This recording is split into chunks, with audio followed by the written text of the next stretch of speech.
made a very big mistake, guys. I don't even know where the mistakes began. I've destroyed my once happy marriage because of my lustful desires. I don't even know how I got here. Everything was at the verge of being lost. Everything happened so fast, and I'm so ashamed of myself right now. I've done something so despicable. I can't even look myself in the mirror right now, and I don't think I will ever be able to forgive myself for having an affair with my husband's friend. I blame myself for everything. I got so carried away by my lust that I couldn't even control myself. What should I do now? I'm so confused and lost. Hi guys, my name is Anita, and I'm a 30-year-old fashion designer. I have been a fashion designer since I was 16 years old, but not professionally though. I learned the basics of fashion designing from my mom. She was also a fashion designer. I have been a professional fashion designer for 10 years now. I'm married to a medical doctor. His name is Derek, and he is 32 years old. We live in Rochester, New York, USA. Derek and I have been married for 5 years now. Derek is one of the best things that has happened to me. He is my soulmate and the absolute love of my life. Derek and I met in college, and ever since then, we have been inseparable. Everyone thinks I married Derek because of his money, but that's not true. I won't blame them for thinking that way because physically Derek is not handsome and is below average height, but all these things don't matter to me. The quality that attracted me to Derek is his caring nature. I can boldly say without mincing any words that Derek loves me more than he loves himself, and he provides everything I ask of him and even more. He can go to any length to see me happy. Our relationship started having some challenges ever since Derek was transferred to a neighboring town 6 months ago. He asked if we could relocate together, but I told him it was not possible. I used my fashion designing business as an excuse, but that was not the reason. Derek volunteered to work for an NGO, and he was sent to a remote town for 2 years. I couldn't imagine going to start life all over again in another place, and it was a remote town. So I told him I would have loved to go but couldn't because of my business. He understood my reasons, but I could tell he was disappointed from the look on his face. He promised to be visiting once every month, and he asked if that's okay by me, and I said yes. I didn't know being away from each other would cause a huge gap in our marriage. The distance became an issue, and even communication became hard because Derek was always busy. But he still made time for us to communicate once in a while. Derek made sure we communicated at least 3 times daily, and we did video calls daily. Derek made sure he kept his promises by visiting at least once every month. I started getting bored of everything over time, even though Derek was my best friend and we did practically everything together. It was just hard for me to cope by myself. I was lonely and needed someone by my side. One day, on my way home from the grocery store, a car suddenly came to a stop and the person in the car approached me where I was standing. His face looked familiar, but I could not place where I had met him before. He introduced himself as Nathan, Derek's friend, and I immediately remembered him. He was one of Derek's groomsmen at our wedding. He asked about Derek, and I told him Derek had been away for his NGO work for about 6 months. He offered to drop me at home because my car was faulty and was with the mechanic. I was reluctant at first, but he insisted, so I obliged. The ride home was so fun that I didn't even know when we arrived at my gate. He offered to help me carry my groceries inside, and I accepted. He came in and even helped me arrange my groceries. I offered him a cup of coffee and we continued gisting. Nathan is handsome and he is very fun to be with. He is 6 feet tall and he can pass for a model. He wanted to go, but I begged him to stay a little since there was still time. We decided to have a glass of wine and watch a movie together. That was all I can remember, guys. Nothing prepared me for what happened next. The next morning, I woke up to see Nathan on my matrimonial bed. You guys are shocked, right? So was I. I can't even remember anything that happened, but one thing was certain. I had slept with my husband's friend, and I didn't even know how it happened. I was devastated, but Nathan behaved as if nothing had happened. I was panicking while he was calm. He told me to relax and that it was normal, and I wouldn't be the first person to sleep with my husband's friend. He categorically told me he didn't take advantage of me, and that I consented to everything that happened. Well, I was too drunk to remember anything that happened, but he offered to make breakfast for me. I asked him to leave immediately, but he refused. He insisted on making breakfast for me. I was still hungover from the previous night, so there was not much I could do. I didn't know what to do. I felt bad. I'm not proud of what I did. Derek didn't deserve it. I don't even know what came over me all of a sudden. How could I let myself stoop so low to have an affair with my husband's friend? I asked myself that a lot because I didn't think Derek would ever forgive me for what I did. What he feared the most had happened. Derek has trust issues because of his past relationships. He always told me ladies come around him because of his money and end up cheating on him. I assured him that I'm different and that I would never do that to him. Initially, Derek doubted my love for him. He couldn't understand why I was him if not for his money, but slowly I gained his trust. I made him understand that there's more to a person than just looks, and I made see himself in another light. I can't believe I have broken that trust. How do I convince Derek that I got carried away? I know he would think I'm just like the rest of his exes. I was so scared because I knew how wrong I'd been. I was still thinking of what to do when Nathan walked in with a food tray in his hand. I was furious, but I couldn't bring myself to ask him to leave. He offered me breakfast, and I ate. He consoled me and told me everything would be fine. I feel so bad right now because even though I could have stopped, I kept making the wrong choices. My affair with Nathan continued and knew what I was doing was wrong, but I couldn't bring myself to stop. Nathan and I became so close that he moved in with me. Derek could no longer visit once in a month like he used to because he became very busy with work, but he made sure we still communicate every day. Whenever he called, Nathan would excuse me so I would be comfortable talking to Derek. It felt weird at first, but with time, I got used to it. One day I got a call from Derek. He told me he had a surprise for me. I thought he had sent a package for me as usual, but I was wrong. He asked me to open the door, and I hurriedly ran towards the door, but nothing prepared me for the shock I experienced when I opened the door and saw Derek. I froze for seconds, and he had to tap me to bring me back to reality. He could tell I wasn't thrilled to see him. He asked why I wasn't happy seeing him, and I knew I would get caught if I didn't act fast, so I had to come up with something. I wanted to lie about being sick, but I remembered Derek was a medical doctor and I couldn't get away with it. So I had to come up with something else. I lied to him that I was having menstrual cramps. He knew how bad my cramps were. So he asked me to take a rest and just relax. Everything was going well, and I was so lost enjoying the pampering I was getting from Derek that I didn't have time to think about the mess I was in. Nothing prepared me for what happened next. Derek went upstairs to change his clothes and stumbled on Nathan's things in his closet. From clothes to singlets and boxers. He was furious, and I could hear it from the way he spoke to me. At that moment, I wanted the ground to open so I could just disappear. I knew that could be the end for me. I wanted to confess, but I knew that Derek would not forgive me if I confessed to him that I was having an affair with his friend. I didn't confess to Derek, and I didn't get caught. I lied to Derek when he asked me about the things he saw in his closet. I told him those things belonged to my brother. I told him my brother was in town for work. He asked why I never mentioned it to him, considering the fact that we spoke every day, but I told him it must have skipped my mind. He asked why my brother's things were in his closet, and at that moment, I knew he was not buying my lies and he wasn't going to back down. I told him my brother had been busy with work, so I was just helping him to do his laundry. From the look he had on his face, I could tell he didn't believe every single thing I was told. I even had tears on my face and accused him of not trusting me. I'm so ashamed of myself, and I can't believe I stopped that low. He wiped my tears and apologized to me. He never mentioned anything about that matter again. I quickly ran out and called Nathan not to come back that Derek was back. I was thankful that Nathan was not at home when Derek returned. I thought it was the universe working in my favor. All through the time Derek was around, I was pretending to be happy, but the truth was that I was dying with guilt. Seeing Derek reminded me why I got married to him and why I rejected a lot of proposals just to be with him. I think it was at that point I knew the gravity of what I had done. Here is a man that can do absolutely anything for me.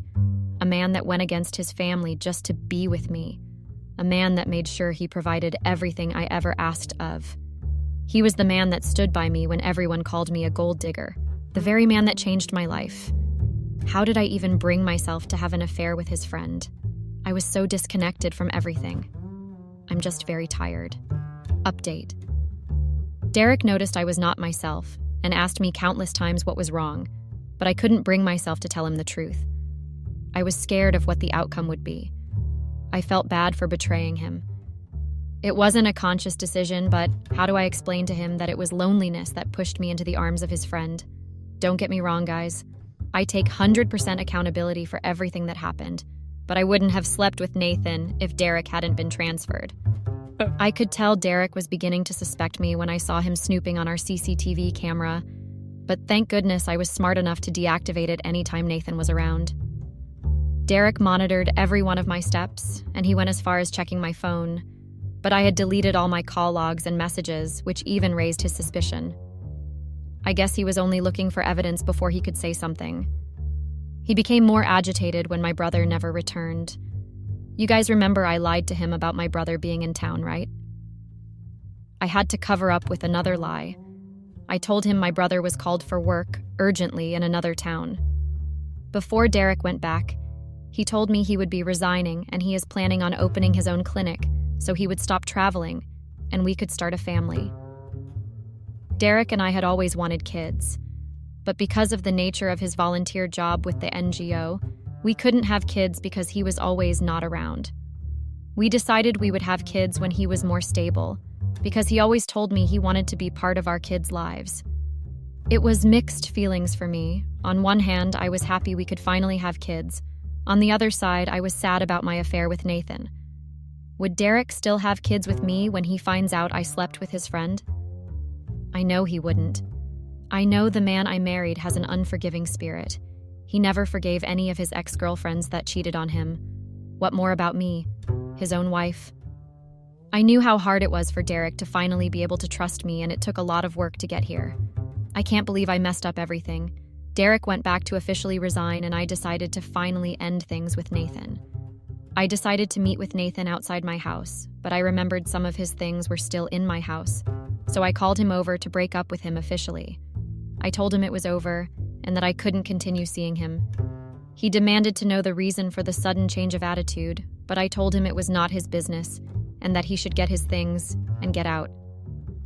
Nathan started packing his things when he saw my mind was made up, and he told me I would regret my actions one day and come back begging. I told him that day would never come.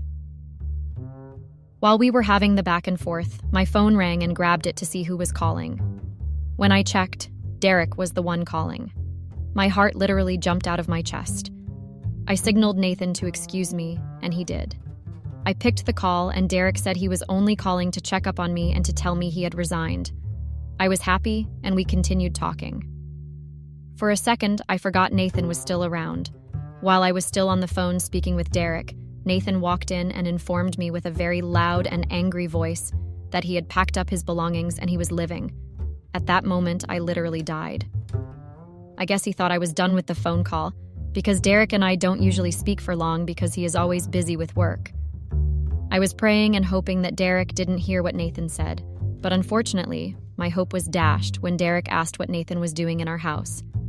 How could he identify the voice? I thought they were just casual friends. I forgot to tell you guys one thing about Derek. He never forgets a face or voice. That's one of his traits. I was trying to comprehend everything when he asked me for the second time what Nathan was doing in our home. I was too stunned to speak. I never knew I would get caught, at least not like that, and not when I just ended things with Nathan. I couldn't come up with a lie any longer, and my brain was blank. He told me he knew I was lying when I told him the clothes in his closet belonged to my brother, and that he even got more suspicious when he discovered that I disabled the CCTV camera. He said he knew I was cheating, but what he didn't know was that I was cheating with his friend. At that moment, I couldn't control my tears any longer. He asked me to leave his house before he got back. I couldn't believe what was happening to me, and it felt like my whole world had been shattered. I couldn't bring myself to leave Derek's house. I mean, where would I have gone from there? I knew there was no way I could go back to my parents' house. What would I tell them happened in the first place? I decided to forget all the consequences and wait for Derek. I thought he might forgive me when he found out it was loneliness that pushed me to cheat on him with his friend. But I was wrong. Derek was very furious when he arrived. I have never seen it that way before. He was even more furious when he saw me. He asked me what I was still doing in the house and threatened to call the police and tell them I was trespassing. All my pleading went on deaf ears. He asked me to take everything I came with to his house 5 years ago, and that I shouldn't take anything he bought for me, be it slippers or even hairpins. I went on my knees and started pleading. I begged him to forgive me and give us a second chance, but he was adamant about me leaving, and he didn't listen to everything I said. He promised to make life difficult for me. I tried everything I could, but Derek refused to listen.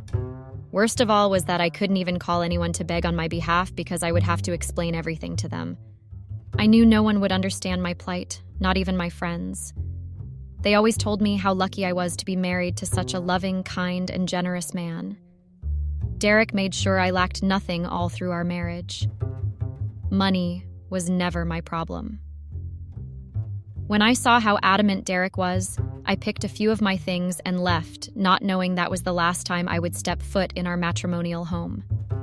I went to crash at my fashion store while I was hoping to squash things out with Derek the following day.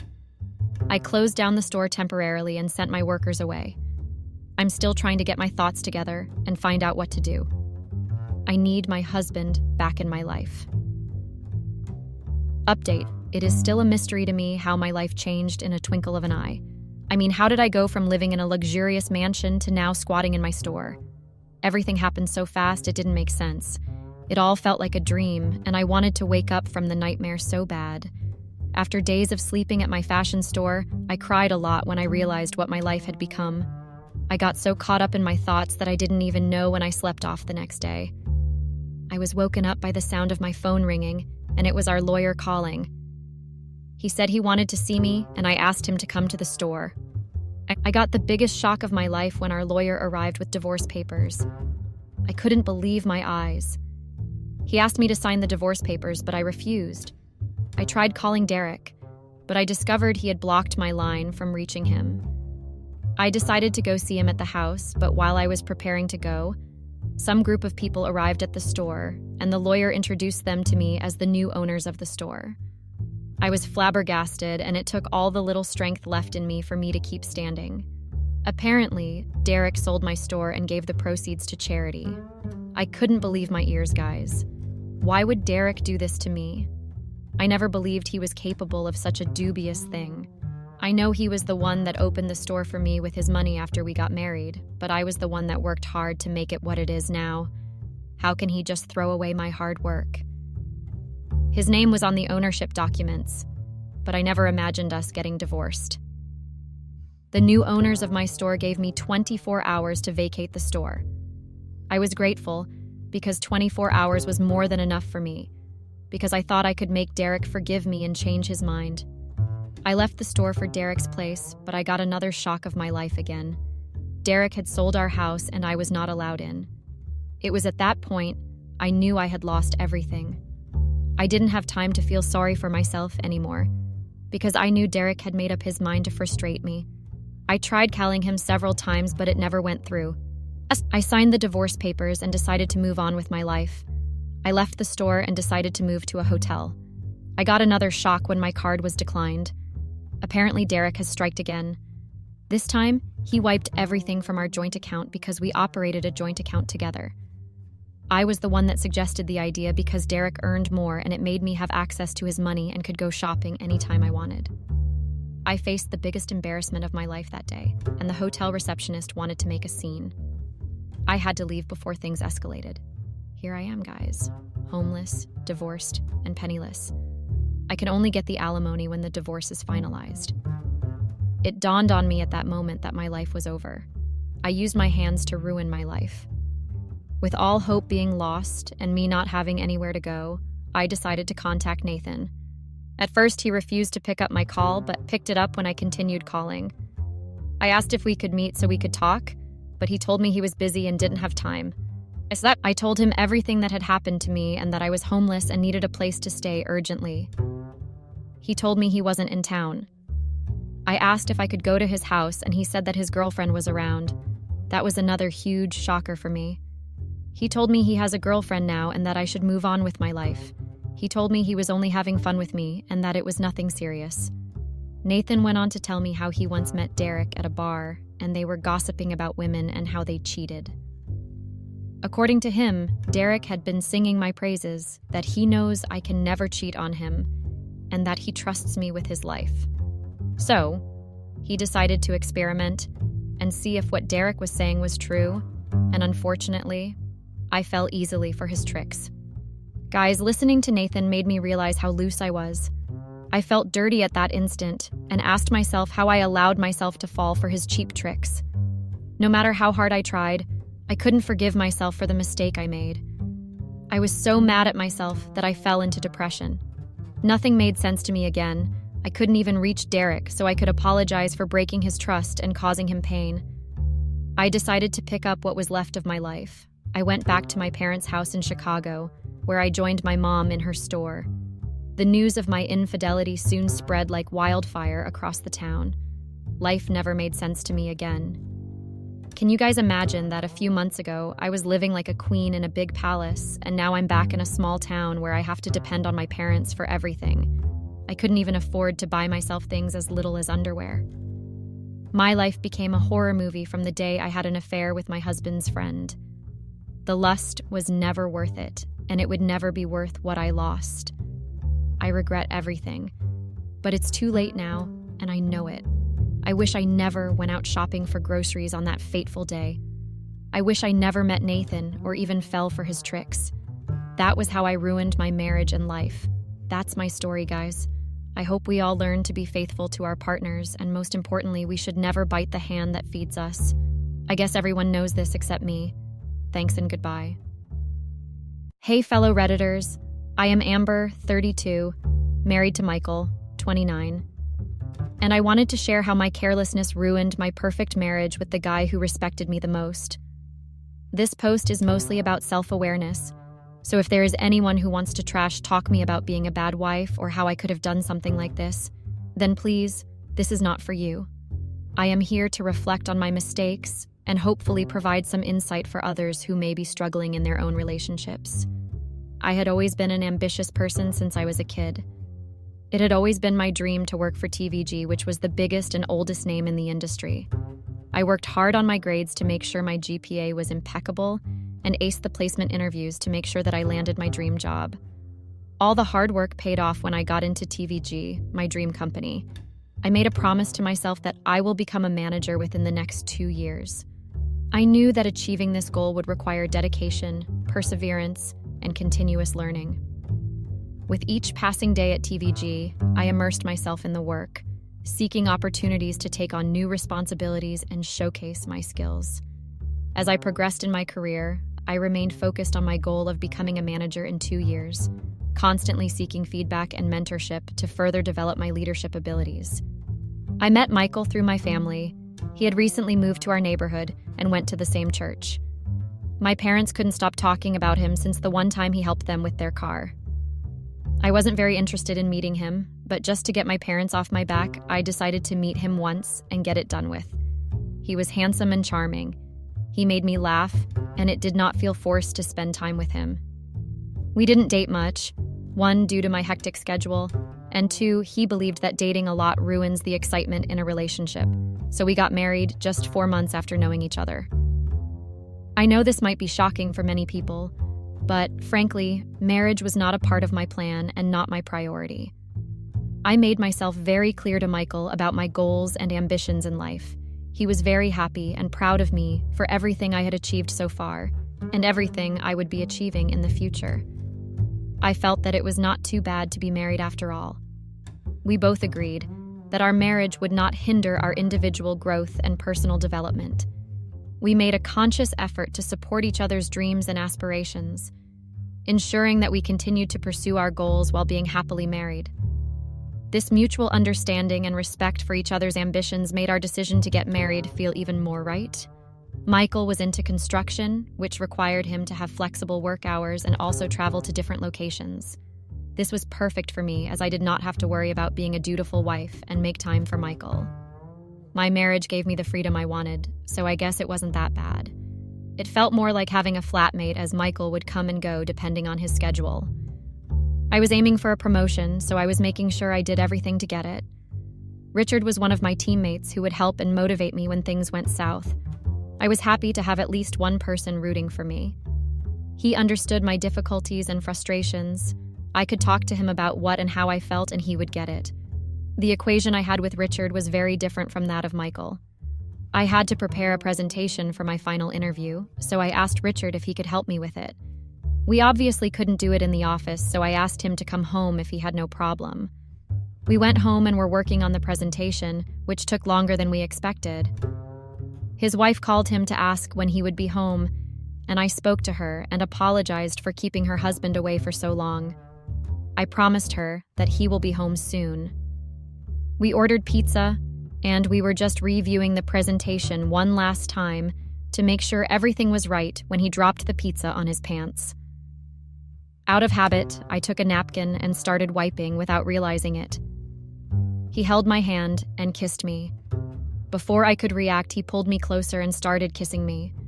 With Michael away for too long, I was missing affection, so I started kissing him back. I think the rubbing aroused him, and that is what made him act this way. We made out for 10 minutes and then looked at each other. He told me that he had to go, or else his wife would kill him. I let him go, but kept going back to those 10 minutes again and again in my head. The next day I went to work, but things were awkward between me and Richard. We tried so hard to act normal, but it wasn't easy. We both met at the emergency exit to discuss what to do, but we ended up making out again. After that day, every time we would be alone, we would end up talking less and doing more. It was like an addiction. We couldn't help ourselves being pulled towards each other. We both were married and knew that it was wrong. But as much as we tried to stay away from each other, it was getting more and more difficult as we had to keep working and spending time with each other. We soon gave up the idea of trying to maintain distance and go with the flow. Nobody was being forced into doing anything that we did not agree upon. We both knew that when it would come to choose between marriage and affair, we would always choose our respective spouses instead of this affair. We were never vocal about it, but it was understood that we valued our marriage more than the affair. I had finally been promoted to a team manager. I was very happy and thrilled about it because I had worked very hard and deserved this position. I made sure that my best coworker, Richard, would be a part of the team I would be handling. I couldn't let anyone else have Richard, if you know what I mean. Being a team lead was a different ballgame altogether. It was stressful, tiring, with never-ending complaints about something or the other, and pushing people to complete their work before their deadlines. It made me lose my temper more than I would have liked to. Thank God I had Richard to help me cope with all the stress and chaos I was going through. Not many people were happy with my promotion and secretly prayed for me to fail at handling a team. I was determined to prove all of them wrong and throw it in their face by showing them what I was capable of. Michael was working on a new project for which he had to travel and stay in Detroit for the construction of a new hotel. It was a huge project which would open many avenues for him. He was a little hesitant, but I told him that he should take it up without thinking too much about it. Yes, I was genuinely happy for Michael, but I also knew that Michael being away was an opportunity for me to spend more time with Richard. As soon as Michael left, I called Richard and asked him to meet me at home to discuss a few things about the project we were working on. Of course, we couldn't let his wife doubt that something fishy was going on. His wife did not like me much, as I made him work a lot. Little did she know what kind of work we did. I never cared if she liked me or not, as I was only interested in her husband. I was working on a new project and also banging Richard. I lost track of time, and after 2 months, I realized that I haven't got my period in a while. I quickly bought a pregnancy kit and tested. It turned out to be positive. I could not believe my eyes. How could I have been so careless? My mind raced with thoughts of how this could impact my life and the lives of those around me. I knew I had to make some difficult decisions and face the consequences of my actions. It was time to have a serious conversation with Richard and figure out what our next steps would be. I asked Richard to meet me at our usual cafe to discuss something important. I did not want to disclose this news over the call. I met him and broke the news to me. He immediately denied and told that the baby couldn't be his. It could be mine and Mikkel's, and how could I be so sure that it was his? I laughed at his refusal and told him that Michael had been away for more than a month and I missed my period for 2 months. There was a 100% chance that the baby was his and not Michael's. He said that it would not be possible as we were very careful. He asked me if I missed having my contraceptives, which I did more than a few times. He said that me not having the pills was not his fault. He took every precaution necessary to not get me pregnant, so I couldn't blame him for it. He said that he had a wife, and if she got to know about it, then he would be ruined. I couldn't believe the way he was pushing the blame on me when he was equally responsible for the mess we were in. I told him not to worry, as I myself did not want any more problems, so I would anyway abort the baby. I went home and booked myself an appointment for the next week with a gynecologist. I was so tired with all the running around and the mental stress that I fell asleep. I woke up the next day and saw Michael beside me. I smiled at him and went back to sleep. I got up late as it was a Saturday. I just wanted to rest at home and do nothing. I saw that Michael was already up and preparing lunch for us. I went to the washroom to freshen up and noticed that the bin was not emptied last night. I was throwing away the tissues when I noticed the pregnancy kit in the bin showing 2 red lines very clearly. I knew that I had to hide it before Michael saw it. I wasn't sure if he already noticed it, but thought of taking my chances. He might not have seen it, otherwise he would have woken me up and asked me about it. I got ready and went to the kitchen where Michael was almost done cooking. He smiled at me, which made me relax a little. He might not have noticed or realized what it was. We both sat and started eating. Michael was definitely a better cook than me. Michael asked me if there was something that I wanted to share, so I started telling him about my new project and how stressful it has been so far. He just smiled and reacted to everything I was saying. After lunch, we went to our room, and Michael told me that he had something interesting to show me. He asked me to close my eyes and wait. By this time, I was damn sure that he thought there was nothing wrong with our marriage. I went ahead and closed my eyes in anticipation of a surprise gift. He asked me to extend my hand with my eyes closed and put something in it. I knew it was high time he gifted me something. I opened my eyes and saw the used pregnancy kit in my palm. I looked at him in shock, and he folded his hands and asked me if I liked his surprise, which was more of a shock for him. Michael had found the pregnancy kit in the dustbin and acted so innocent for the past 1 hour. He was already aware that he had been away for a project for more than a month, so there was no way the baby was his. He confronted me about it, and initially I was very adamant that it was his. He would come home over weekends, so that explains it. He said that he was very sure that we would never have sex for at least 3 months. There was always something or the other going on. He kept asking me to come clean about it. I argued with him that he was a very untrustworthy husband. Why could he not believe me and be happy that we were going to be parents? Michael reminded me that he had had a vasectomy due to some complications, so there was no way he could make me or anyone pregnant for that matter. This was a very crucial piece of information that slipped out of my mind at the wrong moment. Of course, he couldn't have kids, and that was one of the main reasons I married him. I knew that he would never pester me to have kids, so I could completely focus on my career. He immediately knew that I was sleeping around with someone else during the time he wasn't in the city. After a series of back and forth, I couldn't lie anymore and slipped that it was Richard's. All hell broke loose after that. Michael's face turned red with anger as he demanded an explanation for my betrayal. I couldn't deny the truth any longer, and tearfully admitted that Richard was the father of the baby. Michael asked me to explain to him in detail how it all started and why I hid it from him. He told me that he would have easily divorced me if he knew that I wasn't happy with him. But the truth was that I was having no issues in being married to Michael. I was in fact very happy with Michael, as I could do anything that I wanted, and it did not even feel like I was married. I never thought about it before, but Michael did give me the freedom and space to do things my way. I wasn't even sure why I was having an affair with Richard. Maybe it was just my body wanting a new touch. I told Michael that I was sorry, and I wasn't even sure why I decided to have an affair when I had no issues with him. Maybe I liked Richard as a co-worker, which led to me having an affair with him, imagining what it would be like to get intimate with him.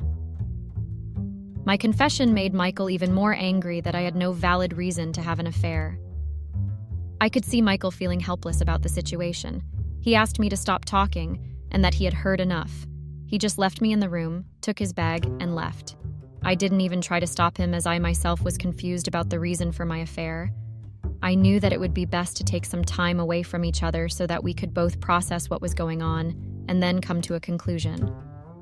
The next day at work, I received a big bouquet with a big card on it congratulating me on being pregnant. It was anonymous, but I knew that there was only one person who could do that. After about 30 minutes, a big cack was delivered with a note that read, "Congratulations on being a faither to Richard." The expression on both me and Richard's face was enough, and it wasn't difficult for people to add two and two together. The news spread so rapidly that Richard and I were having a baby after our affair. I was called in by my boss and asked about it. He told me that he would have to report me to the work ethics committee to make sure that the rumors were false. I was very confident that Richard would have my back, so I told him that all of these were false rumors, and someone was trying very hard to defame me. A few days later, Richard was called in by the ethics committee. He was there for almost 4 hours. We were instructed not to contact each other till the case was closed. I waited patiently for any news with regards to my case with the committee. Richard smiled at me when he saw me as an assurance that he had done his part, so I was relieved that at least I would not be losing my job, which was the most important thing in the world to me. I could breathe easily now that all the allegations against me would be cleared very soon. I worked as usual until 2 days later I was asked to go on a leave of absence till a conclusion could be reached in my case. I wondered what it was all about, but it was protocol, so I decided to comply with it. I did not even think once about any issues that I would have, as Richard would not desert me in the middle of a crisis. Guess I was wrong about it. Richard very cleverly blamed me for workplace sexual abuse. He said that I took advantage of my position and blackmailed him to provide me with sexual favors. I was on the verge of losing my job and getting blacklisted from the entire industry. If I couldn't gather proof, then my professional life would be over. I was so tense about it when I got to know that Richard had done an unexplainable thing. I was packing my bags as Michael wanted me to leave the house, and I myself was feeling too ashamed to live in the same house as him. I was almost done with taking most of the stuff that belonged to me when I saw my phone completely soaked in water. Michael accidentally dropped my phone in the water. I asked Michael what he had done to my phone, but he kept saying that it was a mistake and he did not realize it till it was too late. I did not buy it, but there was nothing else I could say or do. Now I knew that I couldn't retrieve any of the messages exchanged between me and Richard. We just exchanged messages and there were never any pictures. So I had no proof that it was all consensual. I was almost in tears thinking about all the hard work I had put in to get till here to become a manager. It would all be gone just like that. The investigation was completed and I was found guilty of harassing and asking for sexual favors. I appealed to the human resources team, but they denied it, stating that they had a strong testimony that I harassed and overworked people. I told them that there might have been a misunderstanding, and if I could talk to the person, maybe the outcome would be different. They weren't on board with it, but as I had been a very good employee, they gave me an exception. I was asked to come in after 2 days and put my case again with the witness that they would be bringing in. I came all prepared with how it started, and Richard was the one who kissed me first. I went in with confidence, and the witness called in was some random woman who did not even work here. It gave me high hopes to counter her and drop the sexual assault charges against me. She was introduced as Richard's wife. I felt the earth crumble beneath my feet.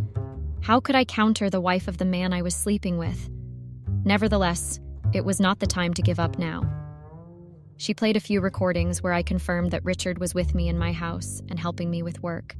I could not deny them, as all of it was true. I did talk to her a few times, and she was unhappy about him working even after normal office hours. She had the proof, and I didn't. I defended myself by telling them that Richard was the one who started the affair.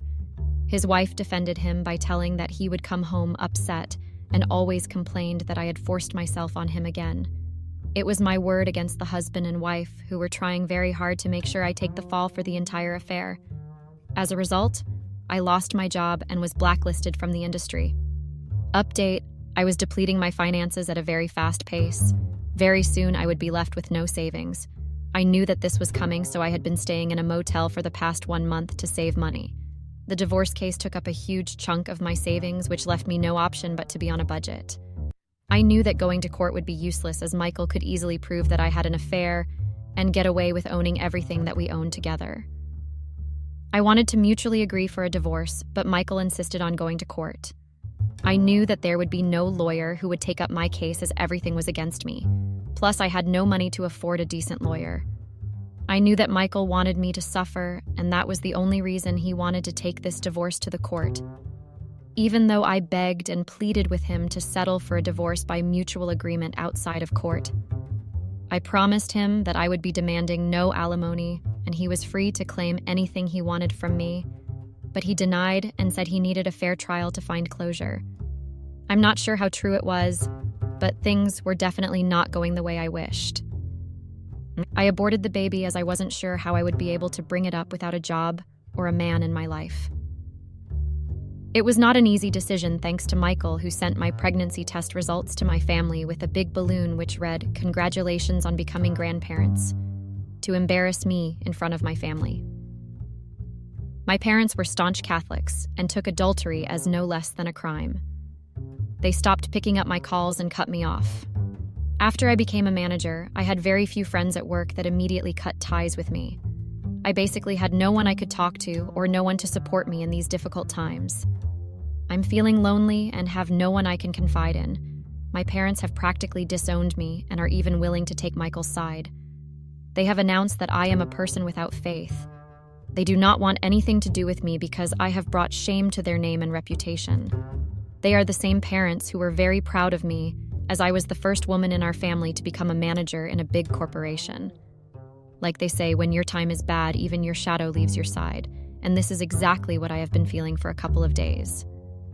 There is no one who would want to listen to me or sympathize with me. Everywhere I go, I see people looking at me, making up stories about me being an unfaithful wife and taking advantage of my naive husband. Sometimes I feel like getting on top of a building and screaming that I'm not a bad person. I just didn't expect things to go this way. The next court hearing was something I was not looking forward to. I was shocked to see Richard being so eager to testify against me in court and mention that I forced him to be intimate with me if he wanted to get ahead in his career. I wondered if this was the same man who kept motivating me and appearing to work harder to get a promotion. I was shocked at his shamelessness, at making himself look like a victim, and not missing any chance of making me look like a monster. Needless to say, I lost the case. Now I am stuck in a shitty motel with no job, no parents, no husband, and basically no one to talk to. I have decided to be a lone warrior and fight my battles alone going forward. I am not writing this post to garner sympathy for myself. This is just something that makes me calm and relaxed. I agree that I committed a sin, so I would appreciate it if no one judges me for what I have done. This is my coping mechanism of putting my thoughts out there, which has helped me get through tough times. Sharing my thoughts and experiences has been therapeutic for me, allowing me to process my emotions and find solace in expressing myself. It's important to have an outlet during challenging periods, and this has been mine. I hope that by sharing my story, others may find comfort or relate to their own struggles. Thank you all for joining me in this tough journey of finding myself. I hope all of you learn from me and do not repeat the mistakes that I made.